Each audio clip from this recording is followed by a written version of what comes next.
Salut les passionnés d'histoire et d'aventure nautiques. Notre récit se déroule dans les Hébrides extérieures, un archipel sauvage et balayé par les vents. C'est l'histoire d'une alliance improbable, celle d'un pirate anglais notoire et d'un chef de clan écossais en fuite. Une histoire de trahison, de château caché et de justice impitoyable. Préparez-vous à découvrir la saga méconnue de Peter Love et Neil MacLeod, les pirates de l'île de Berasai. Pour bien comprendre cette histoire, il faut remonter un peu le temps. Nous sommes au début des années 1600. L'Écosse et l'Angleterre sont désormais unies sous un seul roi, Jacques Ier. Mais les vieilles tensions sont toujours là. Dans les Highlands et les îles d'Écosse, le pouvoir des clans est encore immense.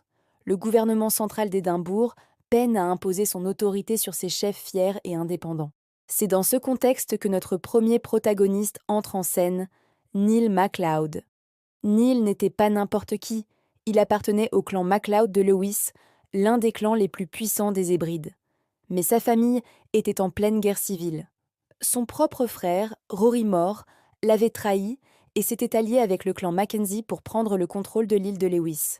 Neil, considéré comme un rebelle et un hors-la-loi par la couronne, a été forcé de fuir. Il s'est réfugié avec une poignée de fidèles sur une petite île rocheuse et presque inaccessible, Berasai. Cette île est une forteresse naturelle, avec des falaises abruptes et une seule entrée étroite facile à défendre. C'est là que Neil a établi sa base, vivant de raids sur les communautés voisines et défiant l'autorité du roi. Il était devenu, en quelque sorte, un pirate local, un seigneur de guerre déchu luttant pour sa survie. Pendant ce temps, à des centaines de kilomètres de là, un autre homme se faisait un nom, mais pour des raisons bien différentes. Son nom était Peter Love. C'était un pirate anglais, un vrai de vrai, qui écumait les mers d'Irlande et les côtes ouest de l'Europe. Contrairement à Neil MacLeod, qui se battait pour sa terre et son clan, Peter Love était motivé par le profit. Il était le capitaine d'un navire bien armé, le Priam, et sa réputation était redoutable. Il avait attaqué de nombreux navires marchands, amassant une fortune considérable en pillant leur cargaison. Mais la vie de pirate était de plus en plus risquée. La Royal Navy devenait plus efficace et les ports sûrs se faisaient rares.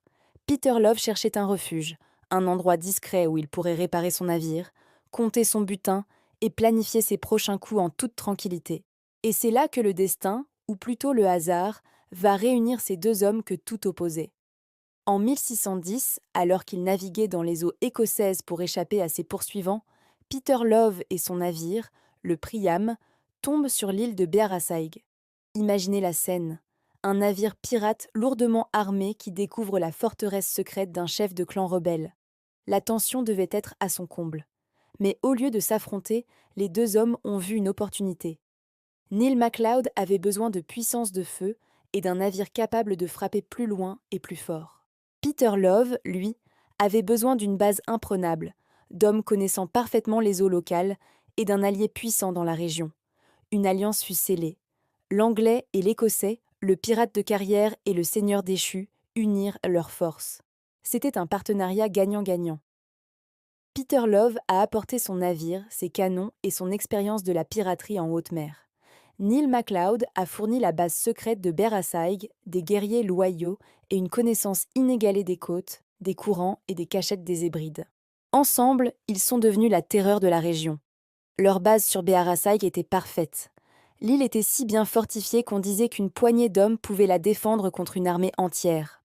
Ils y stockaient leur butin, leurs armes et leurs provisions, à l'abri des regards indiscrets et des autorités. Leur règne de terreur a commencé. L'alliance de Berasai a lancé une série d'attaques audacieuses. Leur cible principale était les navires marchands qui naviguaient entre l'Écosse, l'Irlande et le continent. Ils s'en prenaient à tout ce qui flottait. Des bateaux de pêche locaux aux riches navires marchands flamands ou anglais. Leur mode opératoire était simple et brutal. Profitant de la connaissance des côtes de Neil, ils tendaient des embuscades dans les passages étroits et les baies isolées. Le Priam, avec ses canons, était une force de dissuasion redoutable. Peu de capitaines osaient résister. En peu de temps, ils ont amassé un trésor considérable. Des récits parlent de soieries, d'épices, de vin, d'argent et de bijoux entassés dans les grottes de Berasai. Cette collaboration était unique. Ce n'était pas juste une bande de pirates, c'était la fusion de deux mondes. les tactiques de guérilla d'un clan des Highlands et la puissance navale d'un pirate professionnel. Neil MacLeod utilisait les raids pour financer sa propre guerre contre ses ennemis, espérant un jour reconquérir ses terres. Pour Peter Love, c'était simplement les affaires qui continuaient, mais avec une sécurité et une efficacité accrues. L'Alliance a même cimenté ses liens par un mariage. Peter Love a épousé une parente de Neil MacLeod, une femme nommée Torquilast. C'était une pratique courante dans les clans écossais pour renforcer les alliances, mais l'appliquer à un pirate anglais était pour le moins audacieux. Mais comme souvent dans les histoires de pirates, l'appât du gain et la méfiance finissent par empoisonner les relations. L'alliance de Berasai, si puissante fut-elle, n'a pas fait exception. Les autorités écossaises, exaspérées par ces actes de piraterie qui perturbaient le commerce et défiaient l'autorité royale, ont décidé de réagir. Mais attaquer Berasai de front était trop risqué. Elles ont donc opté pour une méthode plus subtile, la ruse et la trahison. Le gouvernement a offert une grâce royale complète à quiconque livrerait les chefs pirates. Et c'est là que l'histoire prend un tournant tragique. La promesse d'une amnistie et d'une récompense a commencé à semer la discorde. Selon certaines sources, c'est Neil MacLeod qui a trahi le premier. Voyant une chance de se racheter aux yeux du roi et de peut-être récupérer ses terres, il aurait comploté pour capturer Peter Love. Il aurait attendu le bon moment, peut-être lors d'une fête ou lorsque le pirate anglais était sans méfiance, pour le maîtriser avec ses hommes. Il a ensuite livré Peter Love et ses principaux lieutenants aux autorités, espérant que ce geste de loyauté lui vaudrait le pardon royal. Mais d'autres versions de l'histoire suggèrent que la trahison était mutuelle. Peter Love, sentant peut-être le vent tourner et réalisant que son allié écossais était un fardeau politique, aurait lui aussi envisagé de trahir Neil. Il est possible que les deux hommes se soient méfiés l'un de l'autre et aient comploté simultanément leur chute mutuelle. C'est le dilemme du prisonnier version pirate, trahir l'autre avant qu'il ne vous trahisse. Quelle que soit la vérité exacte, l'alliance s'est effondrée dans un bain de suspicion et de duplicité. La capture de Peter Love a été une grande victoire pour le gouvernement. Le célèbre pirate a été emmené à Édimbourg pour y être jugé. Mais le sort de Neil MacLeod ne fut pas celui qu'il espérait.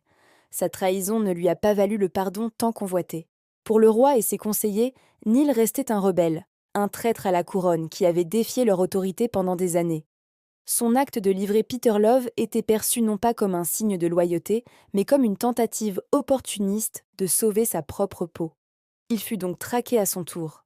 Abandonné par ses anciens alliés pirates et renié par le gouvernement, Neil a été capturé peu de temps après. Le destin des deux hommes allait se sceller dans la même ville. En mai 613, Peter Love, ses principaux hommes, et Neil MacLeod furent tous jugés à Édimbourg. Le procès fut rapide. Les preuves de leur piraterie étaient accablantes. Ils furent tous condamnés à mort. L'ironie est cruelle. L'Anglais et l'Écossais, qui avaient régné ensemble depuis leur forteresse insulaire, se sont retrouvés côte à côte sur l'échafaud. Ils furent pendus sur les quais de Leith, le port d'Édimbourg. Leur exécution publique était un message clair du roi Jacques. L'âge des seigneurs de guerre et des pirates indépendants était révolu. L'autorité de l'État s'imposerait, que ce soit dans les Highlands reculés ou en haute mer. Ainsi se termine l'histoire de l'alliance de Berasai. C'est un chapitre fascinant et souvent oublié de l'âge d'or de la piraterie. Elle nous montre que la piraterie n'était pas seulement une affaire de Caraïbes, mais un phénomène mondial avec des particularités locales. L'alliance entre Peter Love et Neil MacLeod est un exemple parfait de la façon dont des individus issus de cultures radicalement différentes pouvaient s'unir par nécessité et par ambition, avant d'être détruits par la méfiance et la trahison. C'est une histoire qui mêle la saga des clans écossais, la brutalité de la piraterie et les jeux politiques d'une monarchie en pleine affirmation de son pouvoir. La prochaine fois que vous penserez aux pirates, souvenez-vous de cette forteresse cachée sur une île écossaise où un chef de clan rebelle et un corsaire anglais ont uni leurs forces pour un bref et violent règne. C'est une preuve de plus que la véritable histoire est souvent plus complexe et plus surprenante que la fiction. Merci d'avoir regardé cette vidéo. Si cette histoire vous a plu, n'hésitez pas à laisser un pouce bleu à commenter pour nous dire ce que vous en avez pensé et surtout à vous abonner pour ne manquer aucune de nos prochaines explorations dans les pages méconnues de l'histoire. À très bientôt pour de nouvelles aventures.